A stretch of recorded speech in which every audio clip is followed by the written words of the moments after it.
things you did not see this week, okay? So I had a few things that unfortunately weren't filmed, and that's just because there was no opportunity for me to film it. I didn't have anybody there, and I didn't have a table to put it on. So pretty much what you didn't see is on Saturday, March 9th, I actually did my first podcast ever. It was awesome. I had so much fun. The podcast is called Love is Amazing. It's pretty much a true crime podcast, and it is, you watch an episode of an ID discovery show called Fatal Vows, which has unbelievably terrible acting, but when I say terrible, I mean terribly amazing. It's so good. The reenactments are awesome. I took some notes, and then after we, you know, started doing the podcast and just talking about the episode, the hosts, Aaron and Nick, were super accommodating, super fun, and just funny guys. I had a blast with them. And then Saturday night, I went from New York to New Jersey because I had a show at Crosswicks, New Jersey Community Center, which was an awesome, awesome experience.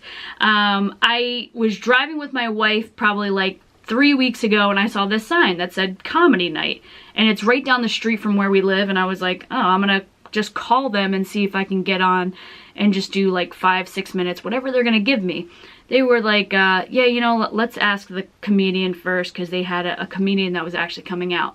And I said, sure, like, no problem, I understand, I don't want to, like, step on anybody's toes. The comedian was totally fine with it, so I was like, cool, so now I have a local show. So, I did that show, and it couldn't have been better just for networking, because I met the two comics, which was Mark K. and Brian Chichaki.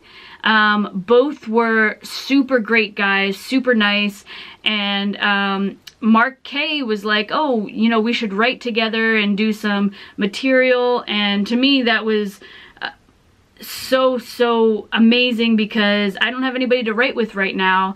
Shannon, my wife, is probably my biggest writing partner right now, because she'll see things during the day and be like, hey, is this funny? And she'll send it to me, and I'll see if I can work with it and see what I can do. But then Brian Chichaki, who was the headliner, pretty much came up to me and was telling me, you know, you're really smart, you have good stage presence, you're quirky and you're funny, and you did a really great job. I was super excited about it, and I was glad I did a great job, because it was in like an auditorium. If you don't do comedy and you don't really understand, when you have a big, large room, it just means you have more space that you need to put your voice out there in, and to get people's attention. Sometimes it's, people feel insecure in large rooms on whether they can laugh or not. I don't know why that is, but it's true, so you have to catch their attention, and I was glad that I was able to do that. I went into it with the same thought process I always have, which is, if I get one laugh, I'm winning.